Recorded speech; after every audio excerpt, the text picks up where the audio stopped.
Então, uma boa tarde para todo mundo. Essa é a nossa disciplina de seminários do PPGFA, semestre 2025/1.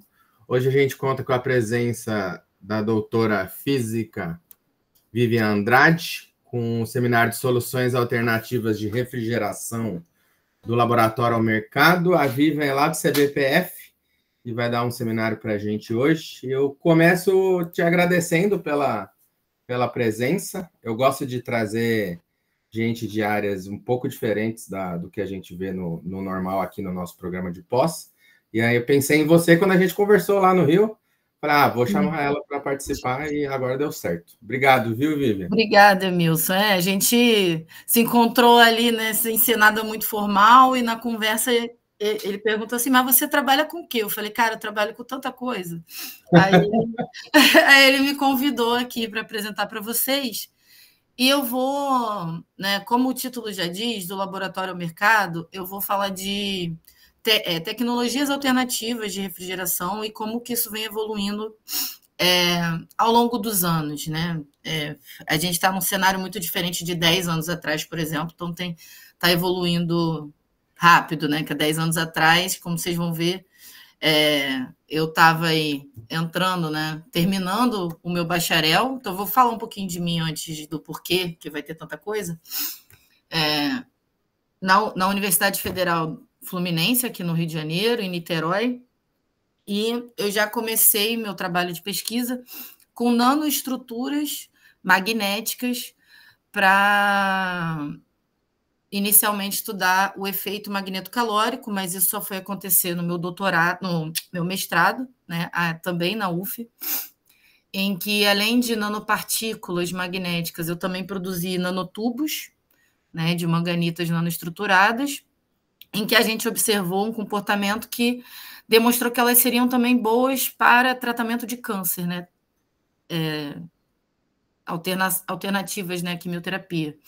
Então, foi um trabalho bem legal no meu mestrado e isso me ajudou a dar continuidade e conseguir uma bolsa de doutorado na Faculdade de Ciências da Universidade do Porto, em Portugal, no antigo programa Ciências Sem Fronteiras.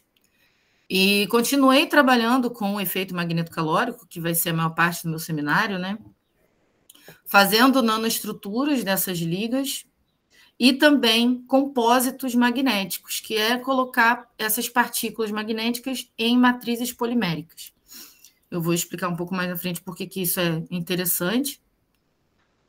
E quando eu terminei o doutorado, eu retornei ao Brasil e fui trabalhar com compósitos. Aí eu comecei a direcionar o meu trabalho de pesquisa para compósitos poliméricos na Unicamp, mas 2020, a gente teve a pandemia, e aí tivemos vários problemas, não só na ciência, na saúde, em todos os departamentos, e, consequentemente, eu não consegui dar continuidade no meu trabalho aqui no Brasil e tive a oportunidade de voltar ao Porto. Aí eu já comecei a mudar um pouco também o meu interesse, eu fui para nanofios magnéticos, então...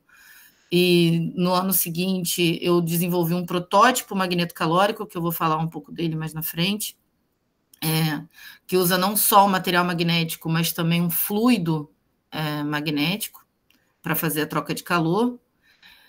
E como uma das obrigações que a gente tem quando a gente estuda no Ciência Sem Fronteiras é retornar ao Brasil, eu tive que retornar ao Brasil em 2022, e fui trabalhar no Centro de Tecnologia da Informação Renato Archer, que aí eu comecei a trabalhar com deposição de filmes finos por sputtering. Eu já tinha experiência com laser, aí fui para sputtering, também escrita direta de laser, Aqui a gente escreveu num polímero esses pads, que a interação com o laser de neodímio e trivanadio faz com que isso aqui grafitize e a gente tem a camada de grafeno condutor aqui em cima, então a gente consegue transformar um polímero numa superfície condutora, logo flexível, e aqui também a gente conseguiu fazer um dispositivo de microfluídica. Então, assim, bem variado, E como eu queria retornar ao Rio de Janeiro,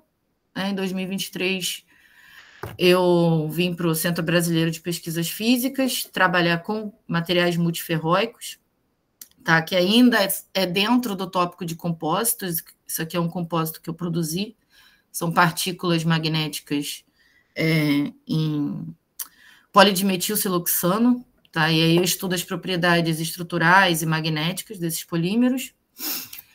Em paralelo também, essa animação aqui ficou horrível, a gente está usando nanopartículas magnéticas para fazer magneto-eletrocatálise. A gente aplica um campo magnético alternado aqui, e o aquecimento dessas partículas faz com que a gente consiga reduzir a amônia. Então, isso tem aplicações para limpeza, né, de águas, de rios, captação de corantes, então, assim, bem na área do meio ambiente, né?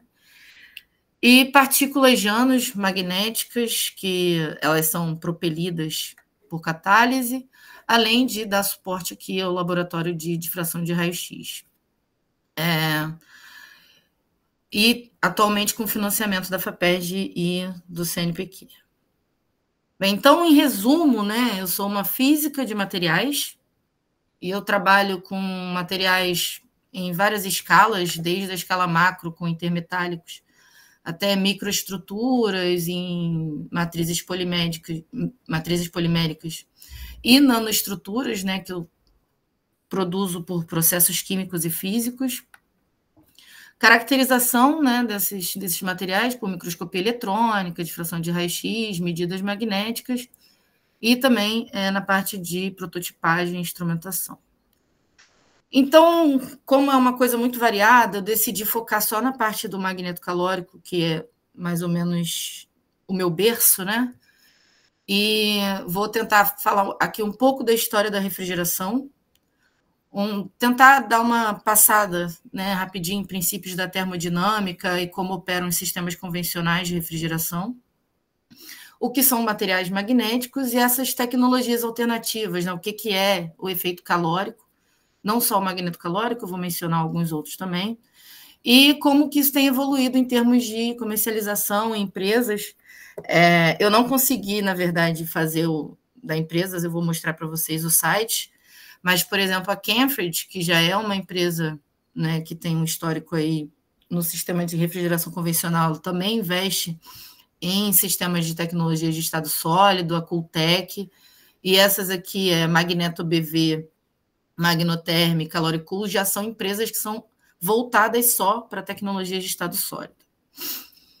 Então, assim, um pouco de história, né? Na Idade da Pedra, a conservação dos alimentos era feita de maneira bem rudimentar mesmo, né? Eles salgavam e secavam as carnes, e isso é uma técnica que se usa até hoje no interior do Brasil, né? Por exemplo. Envolver com materiais isolantes, argila, fazer uma mistura com mel e gordura, né? E documentos, né, de 5.000 antes de Cristo, já dizem que em 5.000 antes de Cristo os egípcios já produziam uma bebida muito semelhante ao que a gente tem hoje de cerveja, né? E quando a gente vai procurar sobre a história da refrigeração, já é conclusivo que o que impulsionou o desenvolvimento das tecnologias de refrigeração foi não só os alimentos, mas também as bebidas, né? Principalmente a cerveja, né? Em 1000 antes de Cristo, os chineses cortavam e guardavam o gelo do inverno, né, para preservar os alimentos e as bebidas. Em torno de 500, 400 anos antes de Cristo, né, os indianos, os egípcios e os persas, eles já tinham um sistema de produção de gelo, né, durante o frio no deserto, em que a estratosfera pode atingir temperaturas entre menos 30 e 50 graus Celsius. Então, durante a noite, há uma troca, né, de energia térmica da água que fica nessa piscina bem grande, né? Ela tem uma largura bem grande, mas não tem uma altura grande o suficiente para que se forme ali uma camada de gelo, e que eram reservados nessas estruturas que são chamadas de Archal, em que a 10 metros abaixo do solo a temperatura é praticamente constante, em torno de 18 graus Celsius. No Brasil, a gente tem construções muito semelhantes, né, dos indígenas, que eles fazem, né, a construção da casa deles também, né, a uma determinada altura abaixo do solo para que mantenha um bom isolamento térmico. E essas estruturas são bem bonitas, né, bem grandes, então acho bem legal falar que os persas também já desenvolviam tecnologias desse tipo. E os europeus, né, tiveram uma ideia, não foi uma ideia muito parecida, mas quando eles vão chegando, né, nesses lugares com a expansão marítima, eles veem essa construção, levam isso para a Europa e chamam de Modern Ice House, em que eles fazem construções, né, com 20 metros abaixo do solo e captam o gelo do inverno e guardam nessas estruturas. Quando a gente chega ali no século XVIII, século XIX, a gente vai ter já um desenvolvimento tecnológico e a gente tem o primeiro dispositivo que produz artificialmente gelo, em que são 2 câmaras com um sistema de expansão aqui para o éter, que quando ele se expande, ele consegue absorver rapidamente o calor, transformando ali a água em gelo. Então, em 1760, a gente tem a Revolução Industrial, as máquinas térmicas, né? Como tudo vai se desenvolvendo. Em 1802, a gente tem o primeiro dispositivo que eles, né, usam o nome de refrigerador ou de geladeira, em que é um dispositivo bem simples, que ele tem um recipiente que faz uma troca de calor com a parte daqui de baixo, em que é mantido o gelo ali. Mas percebam que ainda não tem um sistema que tem trocas de calor, que tem serpentina, não é nada parecido com o que a gente tem hoje em dia, né?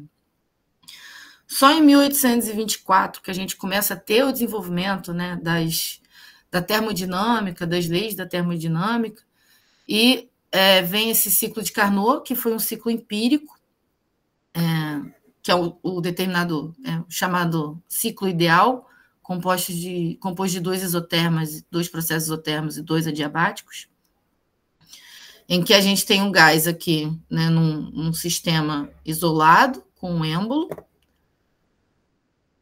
em que ele é descomprimido de maneira a manter a temperatura constante, fazendo com que seu volume aumente, e num processo adiabático, ele aumenta mais seu volume e retorna ao seu estado inicial.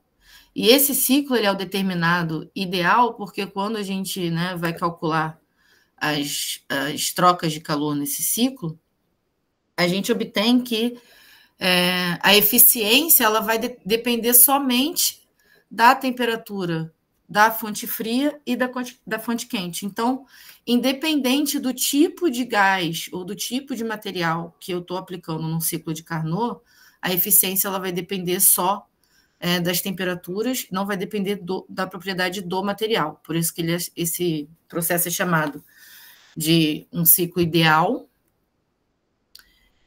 e vai dar esse limite da eficiência de uma máquina térmica. Mas só em 1850, né, que o Clausewitz vai, né, ali, enunciar a segunda lei da termodinâmica, em que ele diz que é impossível realizar um processo cujo único efeito seja transferir calor de um corpo frio para um corpo mais quente. Ou seja, né, se eu tenho uma fonte quente, que é de onde eu vou absorver o calor, e uma fonte fria, que é para onde eu vou liberar esse calor absorvido, eu nunca vou ter essa conversão sendo 100%. Ela vai sempre perder para o ambiente em forma de trabalho, né? E a eficiência ela vai ser determinada pela razão da quantidade de calor removida dessa fonte quente, dividida pelo trabalho realizado por essa máquina térmica. Vocês podem interromper, tá? Se tiver alguma dúvida. Então, só para a gente entrar em alguns conceitos aqui da termodinâmica, né? A gente sabe que a temperatura, né, que é a lei zero, ela vai determinar que é o grau de agitação das moléculas, né? Então, quanto mais essas moléculas estão em movimento, maior vai ser essa temperatura delas. A quantidade de calor é a energia térmica dessa troca entre 2 corpos, e ela pode ser sensível quando não há troca de estado térmico, de estado da matéria, ou latente, quando a gente tem, né, uma transição de uma fase líquida para uma fase gasosa, por exemplo. A energia interna, que ela vai ser a soma de todas as energias em que um sistema termodinâmico vai estar ali sob a ação dele, né? A gente vai ter energia potencial química, a gente vai ter energia cinética, e todas essas vão se somar dando a energia interna. E o que Clausius traz com a segunda lei da termodinâmica, que é a definição de entropia, que ela vai ser o nível de ordem e desordem, né, de um sistema, e que ela sempre tende a aumentar, né? Os tipos de processos na termodinâmica. Nós temos o isotérmico, em que a temperatura é mantida constante, né, que eu demonstrei ali no ciclo de Carnot. O isobárico, em que a pressão é constante. Isocórico, o volume. E o adiabático, em que não há troca de calor com o meio externo, né?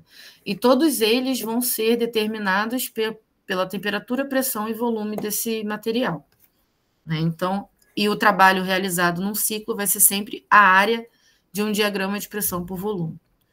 Eu tenho aqui umas animações, então esse aqui é um processo isobárico, né, em que a pressão é mantida constante.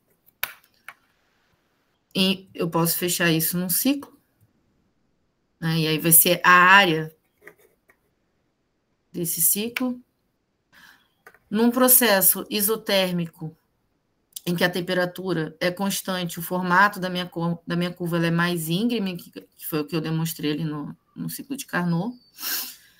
E a gente pode agora... Alguma dúvida até aqui? Que esses são conceitos que eu quis trazer, né, porque o Emilson tinha me dito que tinham alunos recém-ingressados, né? Então, quis só fazer esse apanhado da termodinâmica. Tá tudo bem, tá ótimo, obrigado. Então, na geladeira convencional, a gente não vai ter um ciclo de Carnot, porque ele é um ciclo ideal. É muito difícil a gente atingir isso de forma prática, esse ciclo sem que a gente consiga perder entropia durante esse processo. E um refrigerador convencional, ele vai ser composto de 2 processos isobáricos e 2 adiabáticos, tá? 2 isobáticos e 2 adiabáticos que são muito rápidos. Então, a gente tem aqui o evaporador, que é o que fica no nosso congelador, que é de onde ele vai absorver a maior parte de calor. Um dispositivo de expansão, que é uma válvula, que vai fazer com que o nosso gás expanda muito rapidamente, né, e logo ele vai absorver esse calor liberado aqui nessa serpentina, e um compressor que vai tornar ele líquido novamente, começando o ciclo. Então, no esquema aqui, 2 isotermas e 2 adiabáticos. Então, o ciclo é mais ou menos assim, começando aqui no ponto 1 para o ponto 2, né, a compressão adiabática, aqui no compressor, que vai para o condensador, onde esse gás é comprimido, liberando calor. Ele expande e libera calor para o ambiente, sofre uma expansão adiabática, entra no sistema e absorve o calor do nosso congelador, né? E esses gases, eles têm que ser capazes de evaporar e condensar de uma maneira muito rápida, e eles têm que ter uma baixa temperatura de transição, né, do estado sólido, do estado líquido para o estado gasoso. Então, a partir do momento que a gente tem esses gases, né, que no caso o éter, né, como aquele sistema de Evans que eu mostrei, né, ele é o primeiro protótipo patenteado foi do Evans, em que ele tem aqui um sistema de serpentina e aqui dentro um compressor, mas não foi desenvolvido na prática, tá? Ele só foi um protótipo. Jacob Perkins e James Harrison, eles desenvolveram quase ao mesmo tempo uma coisa muito semelhante ao que a gente tem hoje, né? No caso do Jacob Perkins, esse sistema que metade da geladeira é o sistema de compressão e expansão desse gás. do James Harrison, ele já faz um sistema que a parte de expansão e de compressão ficam separados, mas só em 1879, né, o Carl von Linde desenvolve esse sistema em que tem a serpentina lá atrás e o compressor aqui em cima. Então, esse foi o primeiro dispositivo comercializado. E o Carl von Linde, ele também foi o cara que desenvolveu a tecnologia de compressão e expansão de gases, que é até uma empresa que funciona até hoje, no mundo inteiro, em distribuição de gases, nitrogênio, hélio, a indústria hospitalar, né, ainda compra muito gás do von Linde, dessa empresa. E a maior parte dos refrigerantes utilizados era amônia, cloreto de metila, dióxido de enxofre, querosene, que são muito danosos, né? E nas indústrias que usavam dispositivos enormes, aconteciam muitos acidentes, né, de vazamento desses gases. Então, sempre existiu ali uma busca de alternativas a esses gases para a indústria de refrigeração, né? Então, em 1928, é descoberto o clorofluorcarbono, CFC, né, que é o freon, em que em 1973, né, ou seja, quase 50 anos ali depois, que descobrem que o CFC é danoso à camada de ozônio, né? Então, só depois de muitos anos já usando esses gases, né, a gente descobre o problema que eles geram, além, claro, da extração de petróleo. Então, em 1989, a gente tem a assinatura do Protocolo de Montreal, que foi o primeiro a reduzir, né, o uso desses gases, do CFC, que a ideia era até 2010, e deveria substituir o CFC pelos hidrofluorcarbonetos, que o impacto deles era 10% menor, só que eles ainda contribuem para o efeito estufa. Então, acho que até 2015 ainda não tinha sido completamente substituído o CFC. Né? Então, começou a ser usado o HFC, mas ele ainda é danoso. Né? Então, em 1997, a gente tem a assinatura do Protocolo de Kyoto, que entrou em vigor em 2005, mas ele não envolvia a China e a Índia. Né? Ele não tinha incluso esses dois países que eles utilizam muito esses gases, além da utilização de usinas térmicas, né? Queima de fósseis, né? De elementos fósseis para geração de energia. Então, isso é outro problema. Em 2015, a gente tem o Acordo de Paris, né? Que é um dos mais significativos, e todos eles envolvem a redução do uso desses gases danosos. A gente teve também a COP26, que teve o Pacto de Glasgow, que é o que está em vigor agora. E tem se falado muito na COP30, né? Que vai acontecer no ano que vem aqui no Brasil. Então, o Brasil ele também está nesse cenário investido, né, pela causa climática. E a indústria da refrigeração ela tem um impacto muito grande nisso. Né? Por isso que é interessante a gente pensar em tecnologias renováveis, né? Como é um dos pontos aqui da COP30. Então, um levantamento feito pela ONU, né, pelas Nações Unidas em 2018, revelou que 17% de toda a energia consumida, né, mundialmente, globalmente, é para sistemas de refrigeração.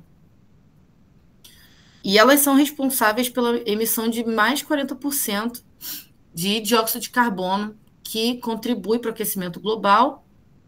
E com a superpopulação, é dramático que a gente busque alternativas de sistemas de refrigeração que não incluem somente as geladeiras. Né? A gente tem os ar-condicionados, até os aquecedores, né? em lugares que a gente tem um frio extremo. A projeção feita pelo Green Cool Initiative diz que daqui a 30 anos, quase 40% da energia consumida globalmente vai ser utilizada para sistemas de refrigeração. Isso vai fazer com que a gente aumente o consumo de energia de 7 exajoules por ano para 12 exajoules. Então, ou seja, quase dobrar a demanda global de energia. Então, é drástico que a gente encontre alternativas não só de novas tecnologias de refrigeração, mas também de eficientes na geração, né, na geração de energia e em como guardar também essa energia, né, para que a gente consiga distribuir com menor perdas, né. E aí, nesse cenário, existem as tecnologias do estado sólido, em que, quando a gente utiliza materiais sólidos, a gente pode reutilizá-los sem que haja um dano para o meio ambiente tão drástico, né? E são tecnologias silenciosas, cerca de 30% mais eficientes que as tecnologias que utilizam gás, além da reutilização desses materiais.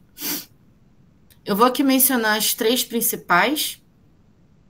A primeira delas é a termoacústica, em que, como o nome já diz, ela usa o som, né, em que ele atravessa um sistema de placas metálicas, em que ele vai batendo nessas paredes, fazendo com que haja troca de calor, absorvendo o calor na extremidade e depois retornando para o sistema de saída.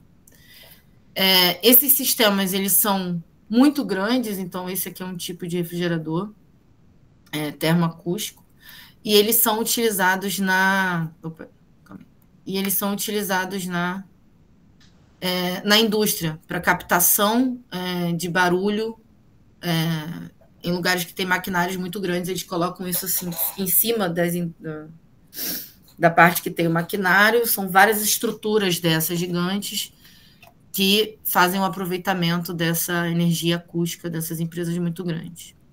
Do outro lado, dispositivos muito grandes, a gente tem os termoelétricos, que são sistemas condutores sanduichados aqui por placas cerâmicas, em que a gente vai ter um polo negativo, positivo, em que, se a gente aplica uma variação de tensão positiva, ele aquece, uma variação de tensão negativa, ele resfria. E são dispositivos pequenos, né? Por exemplo, esses assentos, né, de carro que aquece, ou tem até carro que tem refrigerador dentro, e são todos sistemas termoelétricos de Peltier. Componentes eletrônicos também usam essa tecnologia de Peltier, né, dos termoelétricos, então são dispositivos pequenos. No meio do caminho, nós temos os sistemas calóricos, né, que aqui eu vou chamar de aicalóricos, em que esse I aqui pode ser magneto, mecano ou eletrocalórico, né, que o magneto calórico vai utilizar a aplicação e remoção de campo magnético para fazer trocas de calor. E o mecano calórico, que é dividido em baro, elasto e torso calórico, né? E o eletrocalórico, em que aplicar ou remover campo elétrico vai gerar alterações nas propriedades termodinâmicas dos materiais. Em termos de protótipos, né, aqui só até 2024, ainda não atualizei para esse ano, mas a gente começa ali em 1995 a ter os protótipos e rola um boom ali em 1997, em que esses 2 caras aqui, o Schneider e o Pecharsky, eles descobrem o efeito magnetocalórico gigante numa liga de gadolínio, silício e germânio em torno da temperatura ambiente, em 1997. Que esse era o maior gargalo para essa tecnologia, né? Esse efeito ele só era significativo a temperaturas muito abaixo do ambiente, o que não é interessante para a aplicação, né? Porque quando ele vai fazer a troca de calor no meio externo, ele vai estar em contato com a temperatura ambiente. Então, como o magneto calórico é o mais desenvolvido, eu vou falar aqui rapidamente dos tipos de ordenamentos magnéticos, que é como se fossem tipos de estados magnéticos, tá? O primeiro é o paramagnético, em que eu tenho um material em que os momentos, né, magnéticos desse material estão aleatórios, então eu tenho uma magnetização nula. E conforme eu aplico um campo magnético, ele tende a se alinhar ao campo. Então, numa curva de magnetização em função do campo magnético, eu vejo esse material aumentando o seu valor de magnetização linearmente com o campo magnético. Um outro tipo, né, de ordenamento é o ferromagnético, em que eu vou ter setores, né, seções desse meu material que estão coletivamente alinhados, mas se eu não tenho campo aplicado, a soma, né, desses vetores magnéticos é nula. E quando eu aplico um campo magnético, eles coletivamente se alinham a esse campo, e ele não é mais linear, é uma curva chamada Langevin, e quando eu removo o campo magnético, eu ainda vou ter uma magnetização ali, chamada de magnetização remanente, que é o efeito que a gente tem nos ímãs de geladeira, por exemplo, que são ferromagnetos permanentes. Conforme eu vou reduzindo mais ainda esse campo para valores negativos, eu consigo zerar novamente essa magnetização num campo chamado de campo coercivo, e aí eu consigo alinhar negativamente e volto a ter a minha chamada magnetização de saturação para o meu campo mais alto. E um outro ordenamento que é o diamagnético, que é, por exemplo, a água, né, ela é diamagnética. Quando a gente aplica um campo, a água ela tende a se alinhar de forma oposta, né, ao campo magnético. Existem outros tipos de ordenamentos, ferrimagnéticos, estados de vórtice, mas esses três são os principais. E quando a gente está falando de efeito magnetocalórico, a gente está majoritariamente falando de uma transição de um estado paramagnético para um estado ferromagnético. Que essa mudança ela vai acontecer em função da temperatura. Então, quando eu olho uma curva de magnetização em função da temperatura, né, no caso dos gases, o que determina o meu estado de um gás era a temperatura, pressão e volume. No caso dos materiais magnéticos, é a temperatura, o campo magnético aplicado, que seria a nossa pressão, e a magnetização, que seria, né, análogo ao nosso volume. Então, quando eu estou a temperaturas muito baixas, esse material vai estar no estado ferromagnético, e conforme eu aumento a temperatura, essa magnetização ela vai reduzindo, porque os meus átomos vão começar a vibrar, né, aumentando a entropia, fazendo com que essa magnetização reduza até uma determinada temperatura em que essa magnetização é nula. A essa temperatura a gente chama de temperatura crítica ou temperatura de Curie, em que ela é análoga à temperatura de transição de um líquido, né, ou de um gás, de um líquido para o estado gasoso. Então, quando a gente tem o estado líquido magnético, seria um estado ferromagnético, e um estado gasoso magnético seria o paramagnético. Então, existe essa analogia entre um sistema gasoso e um sistema magnético. Por isso que muitas das teorias da termodinâmica para gases a gente usa para materiais magnéticos. Então, num material magnetocalórico, como que a gente vai usar essa transição para fazer trocas de calor? Nesses sistemas, como é o caso do gadolínio e silício germânio, a gente vai ter uma relação direta entre a estrutura e o meu ordenamento magnético. Então, eu vou ter contribuição para a entropia do estado magnético, do estado de rede, além do estado eletrônico.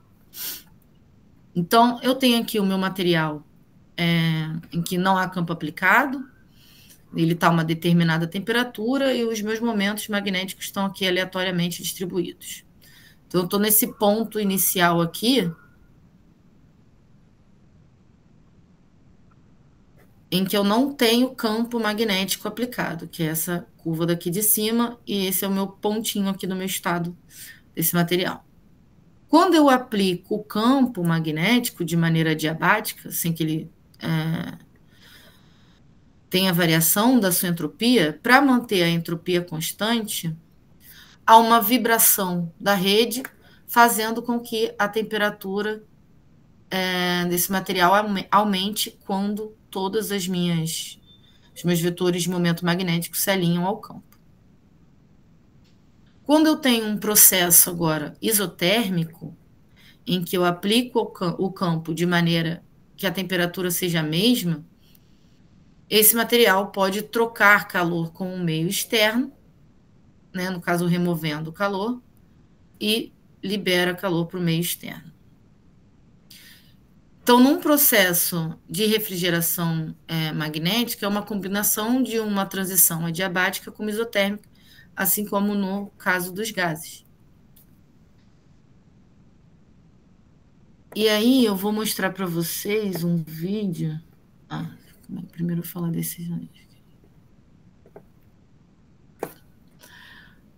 Então, a refrigeração magnética vai usar, né, um ciclo de magnetização isotérmica com um ciclo de desmagnetização isotérmica.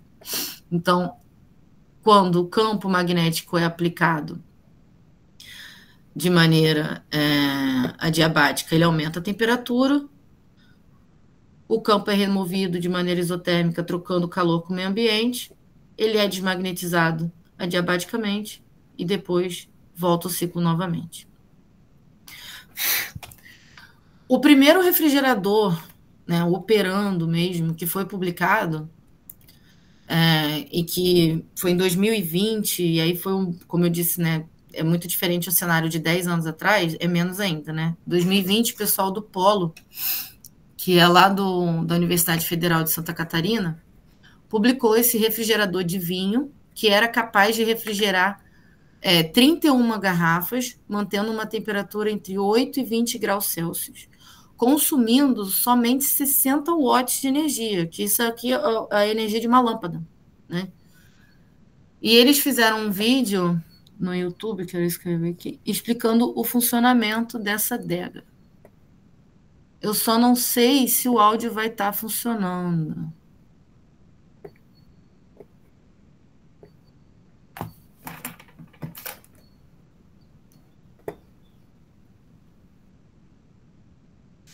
Vocês estão ouvindo? Não. O áudio não. Agora, eu não sei como que faz para permitir, mas eu explico aqui como é que.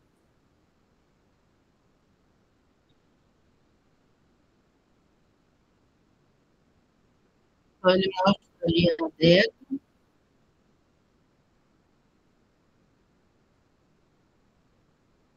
Ele mostra como é a resposta térmica, né, dos materiais e do campo magnético aplicado. Ele aumenta e quando remove, ele resfria.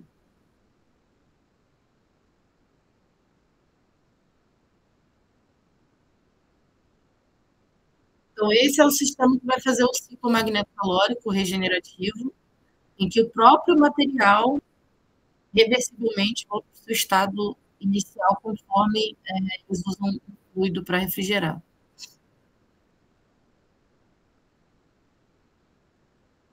E aí a água que faz a troca de calor do material magnético com o sistema que eles vão refrigerar.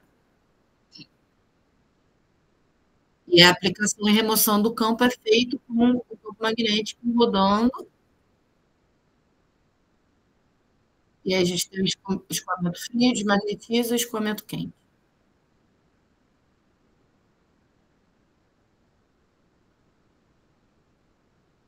E eles usam 8 setores desse tipo.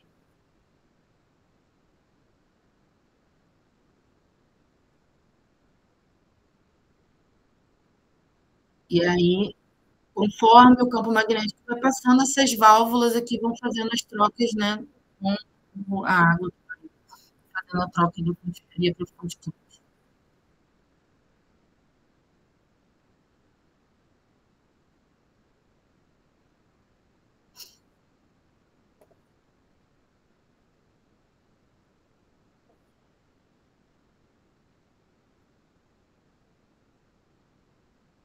Aí, um motor, né, para fazer com que esse campo magnético, né, esses blocos permanentes, Imãs permanentes.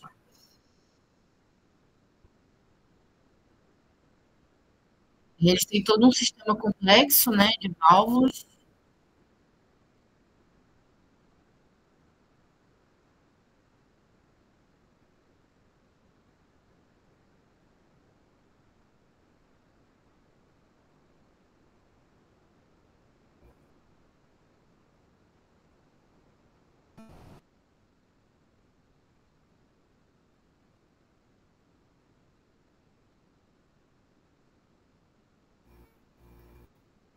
Eles têm outro vídeo também que eles, em 2023, eles fizeram também um ar-condicionado operando em 9.000 BTU hora. Então, é um sistema que está sendo desenvolvido, né, aqui no Brasil, mas só a nível acadêmico, né? Ele não está no mercado ainda, nem o refrigerador de vinho, nem o ar-condicionado. O que está no mercado foi a Magnoterm, né? Um dos exemplos de uma das primeiras empresas que desenvolveram um refrigerador à base de material magnetocalórico, que é aqui um cooler de vinho. Calma aí rapidinho, que eu acho que eu não pausei o vídeo.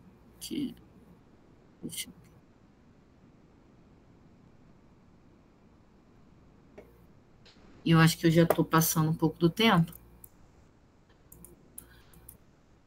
Que eles lançaram a Polaris. Quê?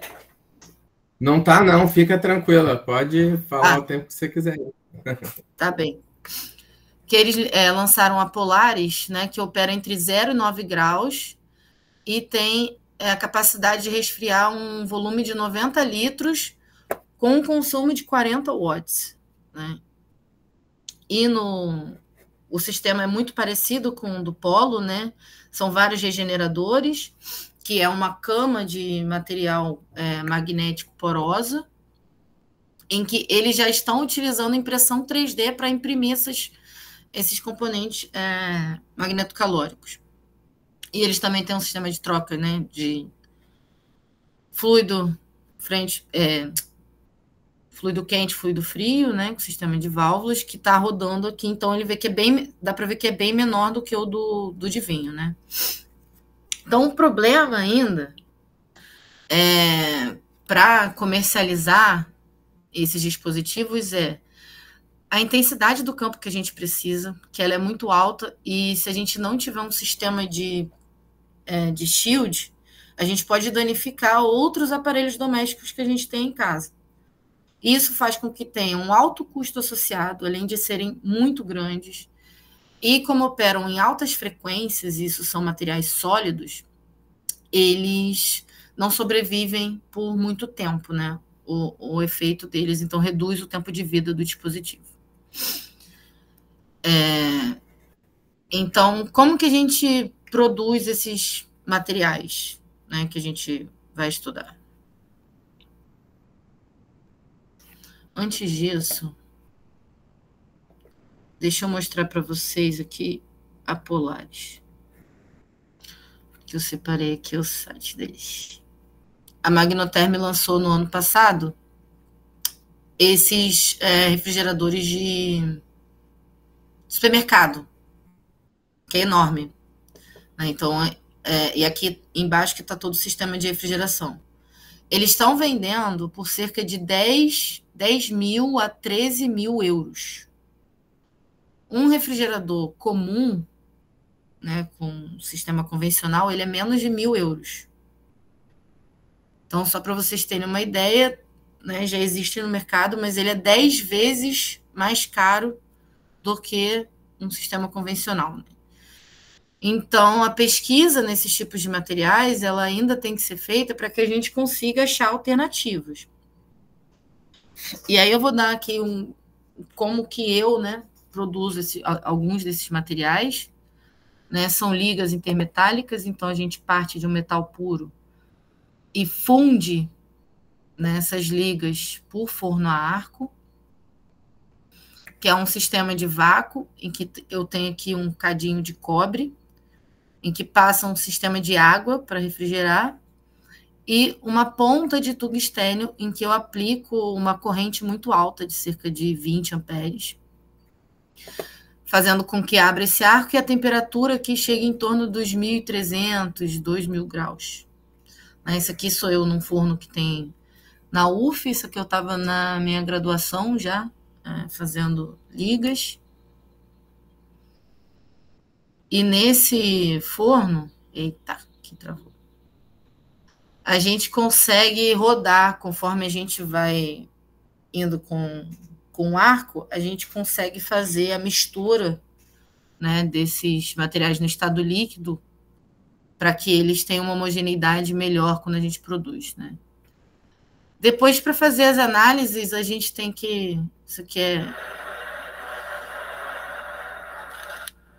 A gente tem que transformar esse metal em pó para que a gente consiga fazer medidas de difração e medidas magnéticas, em que a gente faz as medidas magnéticas usando um dispositivo quântico, em que quando esse material sente um campo magnético, ele gera uma mudança nesse anel supercondutor e a gente consegue medir como que é a magnetização em função da temperatura, como que é a magnetização em função do campo aplicado, né, entre outros comportamentos como térmicos também, a gente consegue fazer medidas de calor específico, né, e esse aqui é o equipamento na Unicamp, mas que também tem um igual aqui no CBPF, em que quando a gente vai avaliar o efeito magnetocalórico, a gente faz várias medidas de magnetização em função do campo magnético aplicado, com temperaturas constantes, e aí a gente faz um tratamento aqui para determinar qual é a variação da entropia magnética, né, pela área entre essas curvas.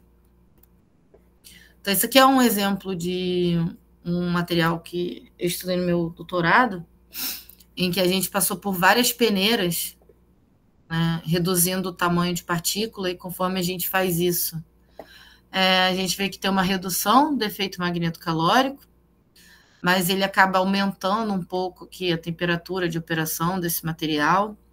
Então, a gente tem que achar um limite ótimo entre o tamanho de partícula e a variação da entropia, né? Mas que é bem menor do que o Pecharsky e o Schneider observaram, né? Que 7 joules por quilograma Kelvin e o gadolínio 5 silício germânio tem em torno de 17, 18 joules por quilograma Kelvin. Esse aqui é outro sistema em que eu incluí lantânio, e aí, conforme eu vou incluindo mais lantânio, eu vou diminuindo a temperatura de transição, mas mantendo a variação da entropia quase que constante. Então, eu poderia, por exemplo, ter vários setores regenerativos com esses materiais para operar num range de temperatura maior. Só que, né, o gadolínio, ele é um elemento terra rara. E um dos problemas, né, é geopolítico, o problema do uso de terra rara, é que os terras raras não são tão raros. Eles estão, em sua maior parte, na China. Então, se a China um dia decide não comercializar mais esses materiais, né, a gente tem aí, sei lá, sistemas enormes sendo construídos usando esses materiais, a gente pode ter um problema aí. Então, a gente tem que buscar materiais que sejam livres de terras raras, não só no magnetocalórico, mas também na fonte de campo magnético, que usa neodímio, né, como ímã permanente. Reduzir o tamanho de partícula para que tenha uma maior área de superfície para troca de calor, e aí entra o uso de compósitos e manufatura aditiva, que é o Power Bed Fusion, é muito utilizado também pelo pessoal da Magnotherm, o Binder Jetting, que você usa lasers para, né, micrometrizar esses materiais magnéticos, né, essas ligas. E todas essas técnicas reduzem o desperdício de material, além de aumentar o tempo de vida dos dispositivos. E o uso de interruptores ou diodos térmicos, né, que eu disse que ia mencionar, foi um dos pós-docs um dos contratos que eu tive lá no Porto, em que a gente usou um pedaço de gadoline, terra rara, mas ao invés de usar água para fazer a troca de calor, a gente usou um ferrofluido de ferrita. E o efeito multicalórico, né, em que ao invés de só utilizar campo magnético, é também usar pressão durante os ciclos para reduzir a quantidade de campo que a gente precisa. Então, nesse sistema aqui, ao adicionar 2 sessões em que é aplicada pressão no sistema, dá para se utilizar a intensidade de um campo de cerca de 50% menor do que quando a gente não tem a pressão aplicada. Mas ainda não foi demonstrado experimentalmente um dispositivo operando como um ciclo multicalórico. Esse slide aqui eu vou passar rapidinho, que a gente tem materiais que vão apresentar efeitos múltiplos, né, aqui na interseção, como é o caso do níquel manganês cobalto, que são as chamadas ligas Rosler, e o PVDF, que é um polímero que ele tem efeito mecanocalórico e eletrocalórico, né? Mas a única forma que a gente teria de usar uma combinação desses 3 efeitos seria com um compósito, né? Porque não existem materiais que apresentem os 3 efeitos de maneira significativa na literatura. Vou passar aqui. Então, as ligas Rosler, eu vou mencionar rapidinho aqui, elas têm uma transição estrutural de uma fase tetragonal para uma fase cúbica, e isso faz com que elas tenham uma capacidade de absorver e remover energia muito mais rápida também, e tem aplicações não só na refrigeração, mas em dispositivos de memória, como espintrônica. Esse é um trabalho que eu estou terminando agora de desenvolver, que foi transformar ela em micropartículas e estudar o efeito magnetocalórico delas quando elas são inseridas em uma matriz de polidimetilsiloxano, tá? Em que eu diluí elas numa base polimérica com agente de cura e levei isso para o forno por 12 horas, né, para que secasse completamente esse polímero. Esse aqui foi a amostra final, né, em que teve uma segregação, né, dessas partículas magnéticas ao longo da altura do meu compósito, e eu dividi ele em 3, né, chamo de top, middle, bottom, e pela magnetização de saturação eu consegui estimar o quanto de material que eu tenho em cada seção. Esse trabalho ainda não está terminado. Eu fiz a medida do efeito magnetocalórico e quando eu comparo a do bulk, quando a partícula eu já tenho uma queda de 80%, mas eu paro de observar esse efeito negativo aqui, então eu quebrei esse efeito negativo, e pela variação da entropia eu também consigo determinar o quanto de material tem em cada fase. Então a ideia desse trabalho é mostrar que a gente pode usar o efeito magnetocalórico para conseguir determinar aglomeração de partículas em matrizes poliméricas. O que mais que eu botei aqui? O uso de thermoswitches, que vão ser fluidos que vão funcionar que nem uma tomada mesmo. Quando a gente aplica um campo, ele vai passar corrente térmica, e quando a gente remove, ele não passa mais essa corrente térmica. E eles são determinados pelo switch ratio, né, que é a taxa de conversão no estado ligado dividido pela taxa no estado desligado. E eles podem ser também de estado sólido, como é o caso do filme de PZT, que isso aqui é chumbo, né? Então também não é muito interessante para aplicação. Mas eles têm muita resistência térmica e a temperatura ambiente eles também não funcionam muito bem. E temos os que utilizam fluido, né? Então, eu tenho uma partícula magnética aqui, eu aplico um campo magnético, essas partículas vão se alinhar, fazendo com que haja um contato térmico da fonte quente para a fonte fria. E assim eu tenho uma resistência de interface bem menor.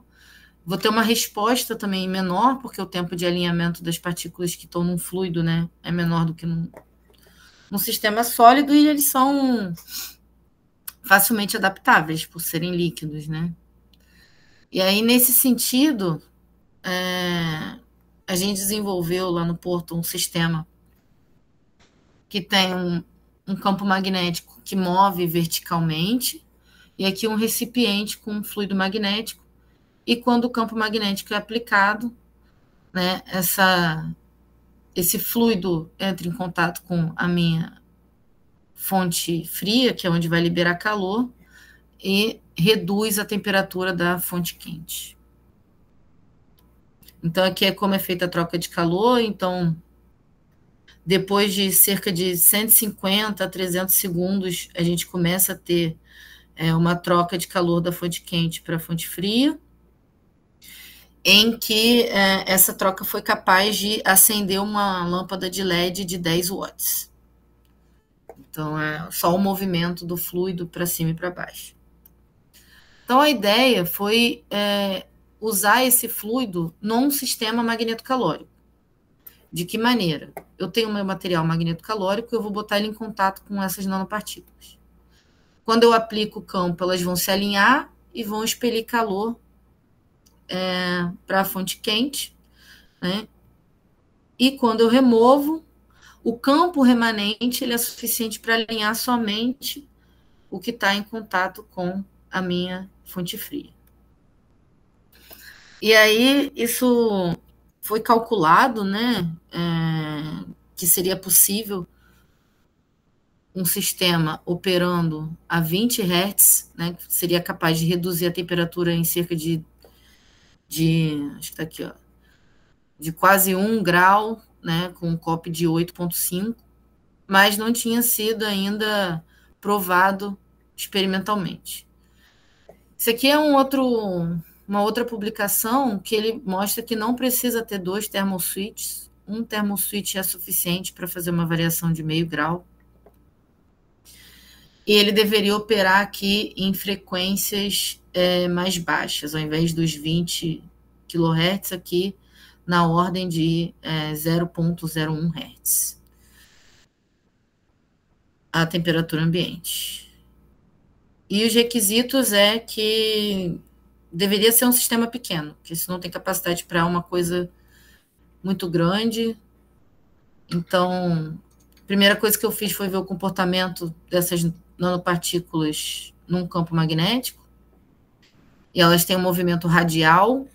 Então, a gente deveria pensar um dispositivo em que, quando o campo tivesse aplicado, ele entrasse em contato com o nosso material magnético. Então, foi primeiro determinar a geometria, depois como medir, né, os termopares e como produzir as fontes quentes e as fontes frias e como controlar a temperatura do meio ambiente. Então, foram várias etapas.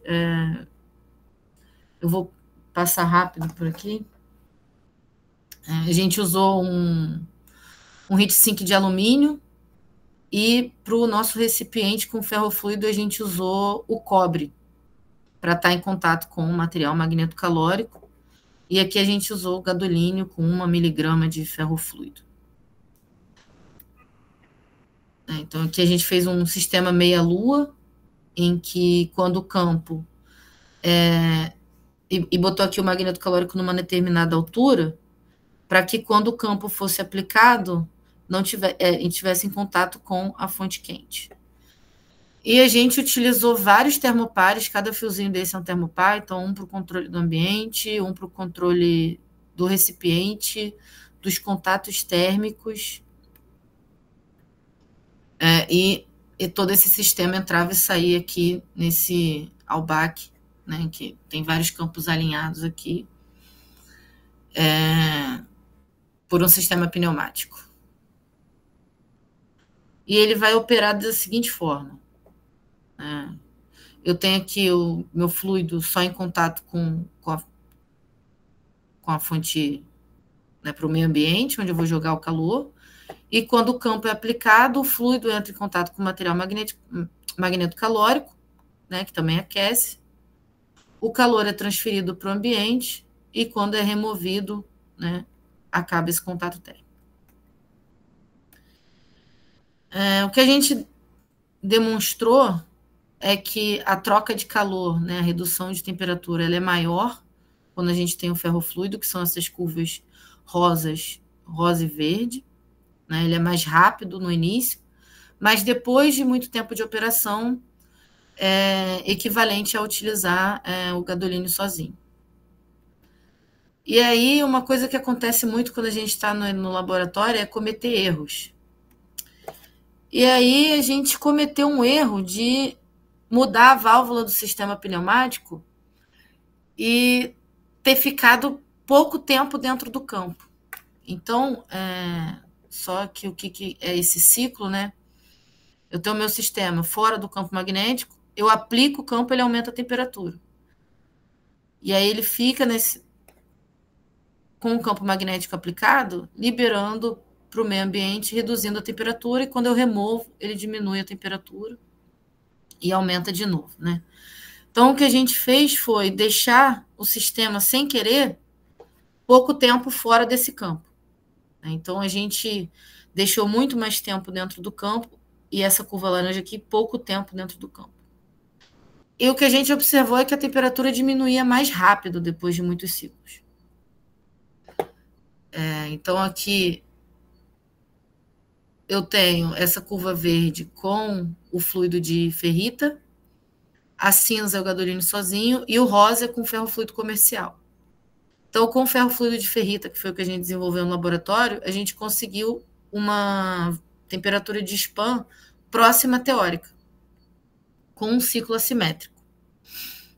A gente chegou aqui numa relação ótima de 120 segundos dentro do campo e 15 segundos fora do campo.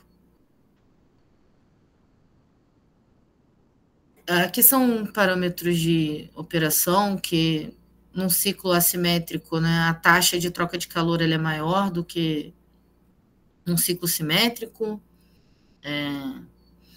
A gente também fez cálculos teóricos para demonstrar, né, que esse sistema, se nosso resultado estava dentro do esperado.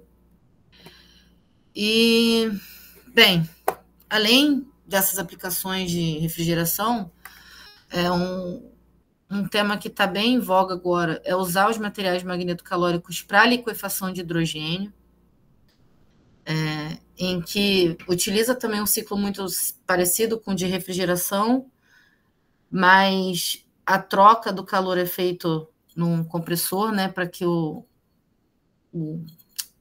hidrogênio, né, vá do estado líquido para o estado sólido, e os motores termomagnéticos, em que, né, a gente consegue fazer geração de energia usando esses materiais magnetocalóricos entrando e saindo nesse campo magnético.